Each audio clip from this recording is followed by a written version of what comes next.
Bonjour, je m'appelle Dr. Jordan Jones et je suis psychologue ici à l'Institut de cardiologie de l'Université d'Ottawa. Aujourd'hui, je vais vous parler du lien entre le cœur et l'esprit. Avant de commencer, j'aimerais vous poser quelques questions. Vous pensez qu'environ combien de pourcents de patients atteints de l'insuffisance cardiaque répondent aux critères diagnostiques d'un trouble de dépression majeure? Donc, qui se sentent déprimés, tristes la majorité de la journée, presque tous les jours, et ce pendant plusieurs semaines. Croyez-vous que c'est 10 20 35 50 ou 65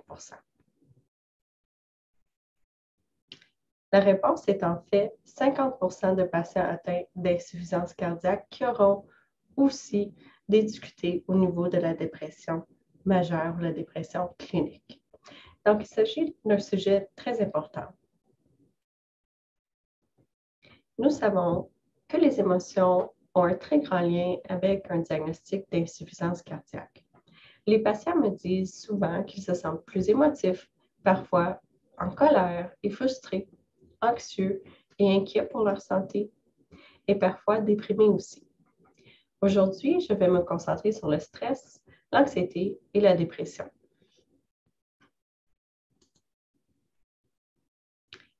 Commençons par le stress. Donc, qu'est-ce que le stress? Il s'agit d'une réaction de votre corps face à une demande ou à une menace. Lorsque vous vous sentez en danger, qu'il provienne d'un tigre qui fonce sur vous ou le fait de devoir parler devant un groupe, la défense de votre corps s'active à plein régime et enclenche la réponse du stress. Vous avez peut-être déjà entendu parler de la réponse de stress comme la réponse fuite, lutte ou inhibition que nous voyons ici sur cette diapositive, en anglais parfois appelé le fight, flight or freeze. Quand le stress survient-il? Lorsque nous ressentons du stress, c'est qu'il y a un déséquilibre entre la demande et l'offre. C'est ce qui se produit lorsque nous croyons que ce qui est attendu de nous est trop grand et que nous manquons d'énergie ou de ressources pour nous en charger. Que ces attentes soient réelles ou perçues, ce qui est demandé ne concorde pas avec l'énergie ou les ressources que nous estimons avoir. C'est ce qui cause la réponse du stress. Le stress peut nous prendre par surprise. Vous pourriez également ne pas remarquer que vous vous sentez stressé avant que beaucoup de stress n'ait miné votre énergie. C'est pourquoi il est important de reconnaître les signes avant-coureurs du stress pour pouvoir bien identifier le stress avant qu'il cause trop de difficultés. Toutefois, les signes du stress sont bien différents d'une personne à l'autre. C'est donc important de réfléchir à quels sont vos signes et symptômes du stress. On peut diviser ces symptômes en 4 grandes catégories, soit les sensations dans notre corps, nos réponses émotionnelles, notre esprit ou notre façon de penser, notre cognition et nos comportements, donc ce que nous faisons ou ce que nous ne faisons pas. Des exemples de sensations corporelles que nous pouvons ressentir lorsque nous vivons une période de stress plus aiguë sont la fatigue, les maux de tête, les muscles plus tendus. Des réponses émotionnelles que nous pouvons vivre en période de stress sont la perte de confiance, l'appréhension, l'indifférence, l'irritabilité.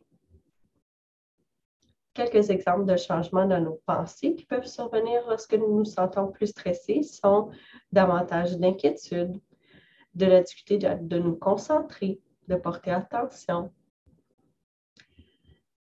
Aussi, de nous sentir plus inquiets, d'avoir des pensées plus négatives. Finalement, au niveau de nos comportements, nous pouvons engager dans davantage de comportements de toxicomanie, de perte d'appétit également, d'agitation, de solitude ou de retrait et d'insomnie. Donc, il est important de réfléchir à quels sont vos signes et symptômes du stress et de prendre quelques instants pour penser à identifier quels signes se passent davantage pour vous lorsque vous vivez du stress. Qu'est-ce que l'anxiété? Le fait de ressentir du stress à long terme peut mener à de l'anxiété ou à une dépression. Je dois souligner que les sentiments d'anxiété sont en fait une part normale de la vie et qu'il ne signifie pas toujours qu'une personne a un problème d'anxiété ou d'un trouble anxieux. Toutefois, lorsque l'anxiété perdure et qu'elle devient difficile à gérer, c'est là que nous voulons chercher de l'aide. Il est normal de ressentir de l'anxiété après avoir souffert d'un problème cardiaque et un peu de temps devrait passer avant que le tout revienne à la normale. Toutefois, lorsque l'anxiété perdure, les symptômes que nous pouvons remarquer sont une inquiétude excessive au quotidien qui est difficile à gérer. Par exemple, vous pouvez avoir de la difficulté à vous endormir, de rester endormi ou de vraiment reposer votre esprit parce que l'anxiété prend beaucoup de place lorsque on n'arrive pas à arrêter ce petit hamster qui tourne dans sa roue. Parmi d'autres symptômes, comme vous pouvez le voir sur la diapositive, il y a l'agitation, les tensions musculaires, les problèmes de concentration, ainsi que le sentiment d'irritabilité et de fatigue. Donc voilà pour l'anxiété. Passons maintenant à la dépression, un sujet que j'ai déjà abordé rapidement.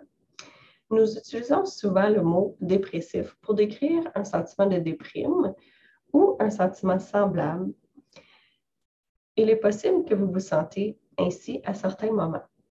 C'est le cas pour chacun d'entre nous.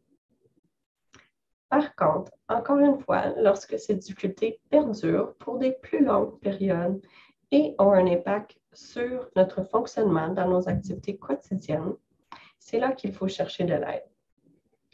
Les sentiments de tristesse et de dépression peuvent être tout à fait normaux après une rupture, la perte d'un emploi ou une simple mauvaise journée. Mais lorsque l'anxiété perdure et dure pour quelques semaines, presque tous les jours, ou est-ce que nous avons une humeur triste ou irritable, ainsi que la perte d'intérêt ou de motivation envers les activités que normalement nous apportent du plaisir, c'est là qu'on veut chercher de l'aide. Nous pouvons aussi remarquer un changement d'appétit avec ou sans changement de poids. Nous pouvons avoir plus d'appétit ou avoir aucune envie de manger. Nous pouvons avoir des difficultés de sommeil ou aussi de dormir de façon excessive. Nous pouvons avoir de la fatigue, le sentiment de perte d'énergie, nous sentir ralentis dans notre corps ou au contraire d'avoir de l'agitation dans notre corps, avoir des sentiments d'inutilité ou de culpabilité excessive, de la difficulté de se concentrer et avoir des pensées par rapport à la mort, de ne plus vouloir vivre, de penser que le monde serait mieux sans nous. Si vous avez ce type de pensée et symptômes, c'est important d'en parler avec votre professionnel de la santé, incluant votre médecin de famille. Maintenant, j'aimerais vous poser une autre question. Sélectionnez dans la liste ci-dessous là où les façons dont la dépression peut avoir un impact sur l'insuffisance cardiaque. Lorsque nous sommes déprimés, nous sommes plus susceptibles de suivre un régime alimentaire malsain ou de faire moins d'exercice. La dépression est liée à l'inflammation. L'inflammation est liée à un dysfonctionnement cardiaque. La dépression est associée à une variabilité réduite de la fréquence cardiaque. Lorsqu'ils sont déprimés, les patients sont moins susceptibles de prendre leurs médicaments tels que prescrits, de participer à la réhabilitation cardiaque ou de consulter leur médecin. Quels facteurs ou les facteurs, croyez-vous, ont un lien entre la dépression et l'insuffisance cardiaque? La réponse est en fait toutes ces réponses. Je vais parler un peu plus des liens entre la santé mentale et la santé physique dans les prochaines diapositives. Maintenant, la santé mentale et notre cœur. Le stress, l'anxiété et la dépression contribuent aux problèmes cardiaques de deux façons principales, soit les connexions directes ou physiques et les connexions indirectes ou comportementales. Au niveau des liens directs, nous savons que le stress cause le relâchement de graisse dans le sang par les cellules adipeuses. Si ces graisses ne sont pas brûlées en bougeant, elles peuvent être transformées en cholestérol, ce qui peut, bien entendu, causer une accumulation de plaques, un phénomène que l'on préfère éviter chez les patients souffrant de problèmes cardiaques. Au cours d'une situation stressante, de l'adrénaline est également libérée et peut rendre les plaquettes dans notre sang plus collantes. Finalement, le stress peut réduire notre fonction immunitaire. Par exemple, passez un moment durant lequel vous aviez un échéancier à respecter et que vous avez travaillé très fort pour y arriver. Et que par la suite, vous avez contracté un rhume ou une grippe. En fait, lorsque vous vous efforciez de respecter votre échéance, votre stress a diminué votre fonction immunitaire, ce qui vous a rendu plus susceptible de contracter ce rhume. L'inflammation impliquée dans le développement de plusieurs types d'insuffisance cardiaque et pouvant modifier la taille, la forme ou la structure du cœur. La dépression est également liée à l'inflammation accrue. Il s'agit d'un autre lien entre la dépression et la santé cardiovasculaire. Finalement, nous remarquons également des changements dans notre système nerveux autonome. L'activité cardiaque est contrôlée par ce système. La dépression est associée à une hyperactivité du système nerveux sympathique et à une hypoactivité du système nerveux parasympathique. Passons maintenant aux liens indirects. Nous savons que le stress, l'anxiété et la dépression peuvent causer des difficultés au niveau du sommeil, qu'il soit question de rester endormi ou d'avoir besoin d'une quantité supérieure de sommeil. De plus, lorsque nous nous sentons stressés, nous pouvons avoir tendance de fumer davantage ou de consommer davantage d'alcool, question de gérer nos émotions. Nous pouvons aussi avoir tendance de manger des aliments plus riches en sucre ou en gras et de faire des moins bonnes décisions au niveau de notre alimentation. Si vous êtes comme moi, lorsque je me sens stressée, je n'ai pas toujours tendance à me tourner vers une salade pour un repas, mais parfois plutôt vers une bonne poutine ou une tablette de chocolat. Lorsque nous nous sentons plus stressés, anxieux ou déprimés, nous pouvons aussi devenir plus sédentaires et avoir moins d'intérêt ou envie et de motivation pour faire de l'activité physique. Finalement, nous savons que lorsque nous sommes plus anxieux ou stressés ou déprimés, nous avons aussi moins tendance de participer à des rencontres médicales et de suivre les directives médicales que nous recevons. Tous ces facteurs peuvent avoir une influence sur notre santé cardiovasculaire. Il y a par contre des bonnes nouvelles. Il existe de nombreuses interventions qui ont été démontrées comme étant efficaces pour améliorer votre santé mentale. La recherche montre que la réduction des facteurs de santé mentale peut aussi réduire le risque de futurs événements cardiaques. Je vais maintenant passer à travers quelques outils et ressources et stratégies pour vous aider à mieux gérer vos émotions. Je vous encourage également à consulter cet outil qui est disponible sur le site web de l'Institut de cardiologie, les 10 conseils pour votre santé émotionnelle. La relaxation est un facteur très important. En effet, la capacité de se détendre est un fondement de tout programme de gestion de stress. Il ne suffit pas de simplement regarder la télévision, d'aller prendre une marche ou de prendre un bain. La relaxation doit être profonde pour faire des changements au niveau de notre système nerveux. La relaxation profonde est à l'opposé des réactions corporelles observées en cas de stress. Un des éléments les plus importants est la respiration profonde. L'une des méthodes de respirer profondément les plus faciles à exécuter est la respiration à carré. Il vous suffit d'imaginer l'image d'un carré, comme vous voyez sur la diapositive, et de compter en 4 secondes le long des côtés du carré. Donc, d'essayer d'inspirer pour 4 secondes, de tenir votre souffle pour 4 secondes, d'expirer pour 4 secondes, de tenir pour 4 secondes, ainsi de suite. Si vous n'aimez pas le fait de tenir votre souffle, vous pouvez absolument laisser tomber le côté de tenir et simplement expirer et inspirer sans la rétention du souffle.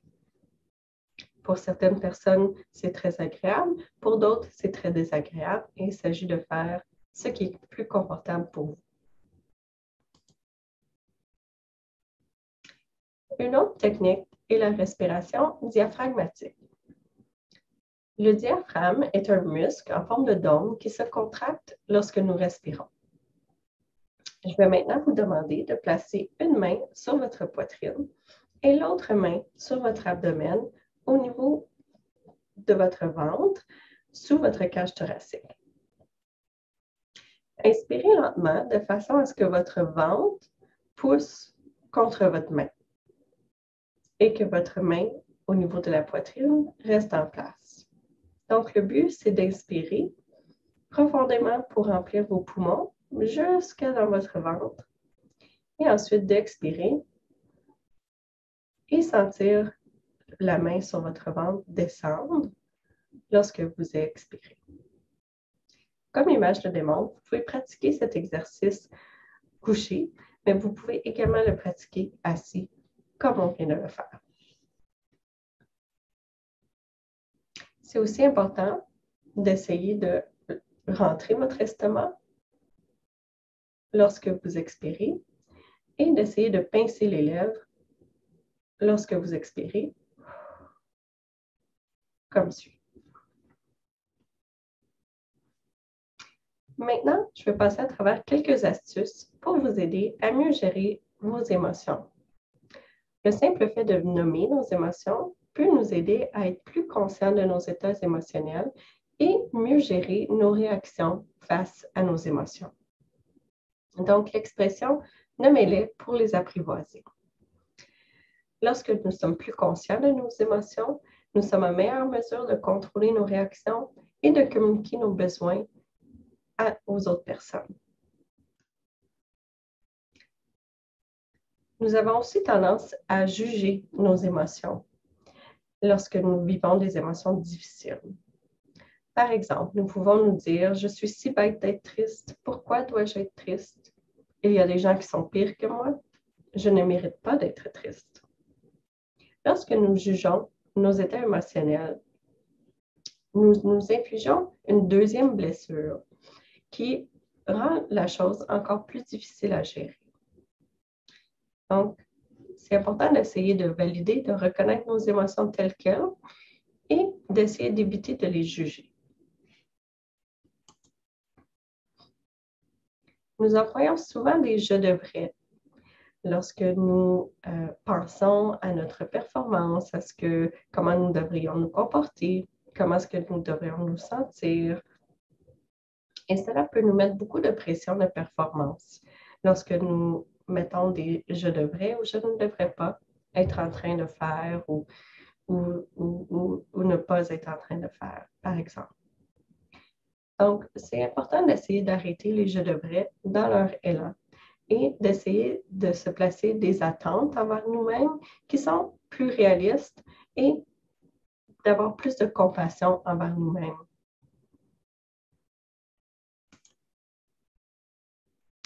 C'est aussi important de reconnaître nos déclencheurs émotionnels pour nous demander qu'est-ce qui nous rend souvent tristes, qu'est-ce qui nous rend souvent en colère, qu'est-ce qui nous rend souvent anxieux, peut nous aider à nous préparer face à ces situations-là dans le futur. Par exemple, c'est possible que vous vous sentez plus anxieux suite à des rendez-vous médicaux ou avant d'aller à des rendez-vous médicaux. C'est possible de planifier à l'avance des stratégies pour gérer votre anxiété lors de rendez-vous médicaux dans le futur, en, par exemple, préparant une liste de questions ou en amenant un membre de la famille pour vous accompagner, par exemple, pour vous aider à gérer avec votre anxiété lorsque vous pouvez anticiper ce déclencheur émotionnel. L'activité physique diminue l'anxiété, améliore l'humeur ainsi que l'estime de soi, peut aussi aider à améliorer le sommeil et gérer le stress. Donc, c'est important d'essayer de faire de l'activité physique. C'est un bon investissement de votre temps au niveau de la gestion des émotions.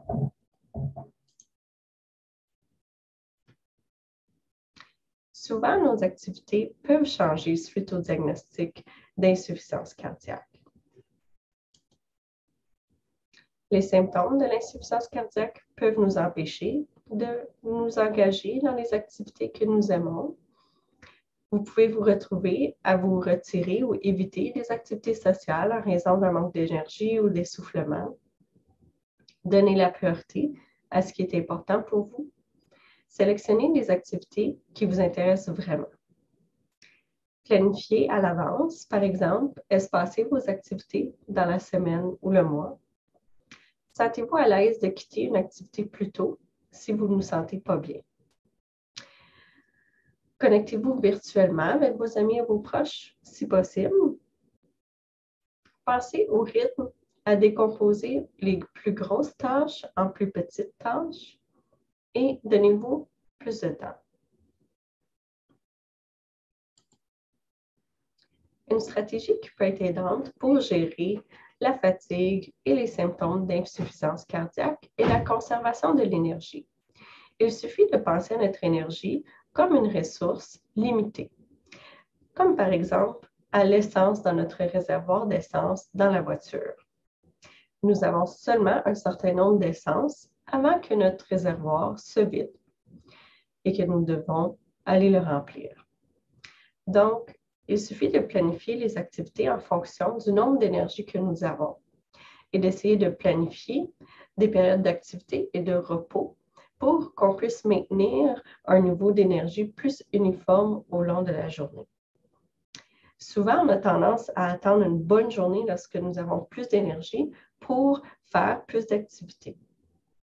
Mais souvent, cela peut nous amener dans un cycle négatif d'activité et de longues périodes de récupération qui, à la longue, sont moins efficaces.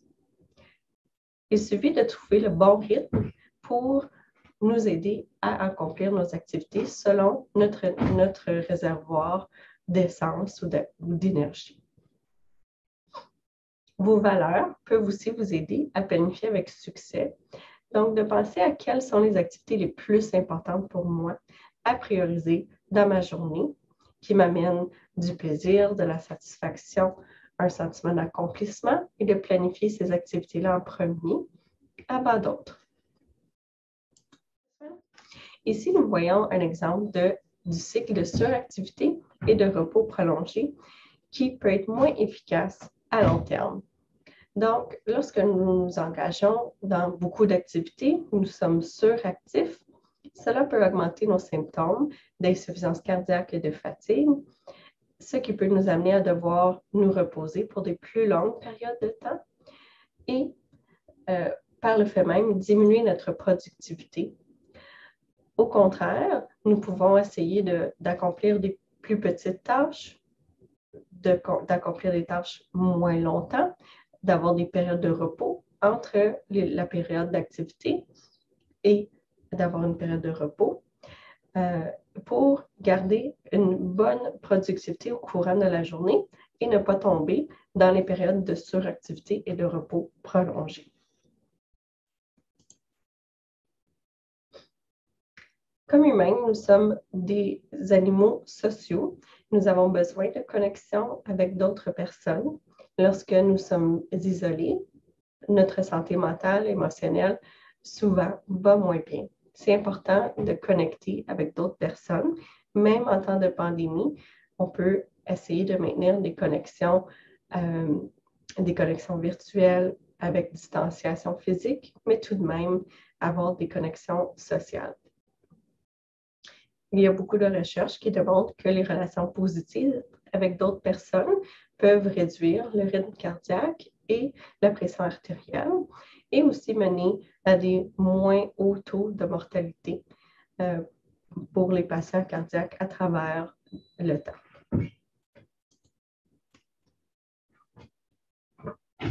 C'est important également de parler à un professionnel. Il y a beaucoup de traitements qui ont été démontrés comme étant efficaces pour améliorer la dépression et l'anxiété chez les patients atteints d'insuffisance cardiaque, dont la thérapie cognitivo-comportementale. Vous pouvez parler avec votre professionnel de la santé ou votre médecin de famille par rapport à des ressources pour la thérapie cognitivo-comportementale et de santé mentale. C'est très important de planifier des activités plaisantes dans nos journées, de faire des activités qui nous rendent heureux, qui nous apportent du bonheur, un sentiment d'accomplissement, de connexion avec d'autres, qui stimulent notre curiosité également. Donc, je vous encourage à prendre le temps de penser à 3 activités qui vous apportent du bonheur et de planifier du temps pour ces activités-là au cours des prochaines semaines. Nous savons que lorsque nous nous sentons plus stressés ou déprimés, souvent nous prenons moins le temps de faire des activités qui sont plaisantes pour nous, ce qui peut renforcer ce cycle négatif d'émotions négatives, de dépression ou d'anxiété. Et le fait d'engager dans des activités plaisantes peut nous aider à sortir de ces cycles négatifs-là d'émotions. Maintenant, nous avons quelques ressources à l'Institut de cardiologie pour vous aider à gérer avec des émotions qui peuvent être plus difficiles. Nous avons un programme de gestion de stress qui consiste à enseigner différentes techniques et stratégies pour gérer votre stress et vous aider sur ce plan. Nous offrons également un programme de gestion des émotions pour les personnes ayant des symptômes d'anxiété ou de dépression. Nous abordons différentes façons d'améliorer la gestion des émotions pour aussi améliorer la santé cardiovasculaire. Finalement, nous offrons un programme qui s'appelle le Healing Hearts Together, qui est une étude pour les patients cardiaques et leurs partenaires. Nous savons que les patients doivent apprendre à gérer avec leur diagnostic. Il en va de même pour leurs partenaires. Ce programme est donc axé sur les relations et son objectif est de vous aider à mieux gérer votre santé cardiovasculaire avec votre partenaire. Si vous êtes intéressé à l'un de ces programmes, vous pouvez contacter l'adjointe administrative du programme de réhabilitation cardiaque ou demander à votre mentor de réhabilitation cardiaque pour une référence. Je vous invite aussi à porter attention à cet outil qui est disponible sur le site web de l'Institut de cardiologie, le document 10 conseils pour bien dormir pour apprendre des stratégies pour améliorer votre sommeil. Il existe également d'autres ressources en ligne qui peuvent aider avec la gestion de l'anxiété, du stress et de la dépression que vous pouvez trouver sur les sites Internet suivants. Encore une fois, vous pouvez toujours parler à votre médecin de famille pour des références, pour des ressources psychosociales dans la communauté. Finalement, il existe quelques ressources spécifiques à l'insuffisance cardiaque. Vous pouvez trouver un groupe de soutien par les pairs en ligne sur le site web de la Fondation des maladies du cœur et de l'AVC, ainsi qu'une brochure de la Fondation du cœur et de l'AVC sur vivre avec l'insuffisance cardiaque, qui peut être très aidant.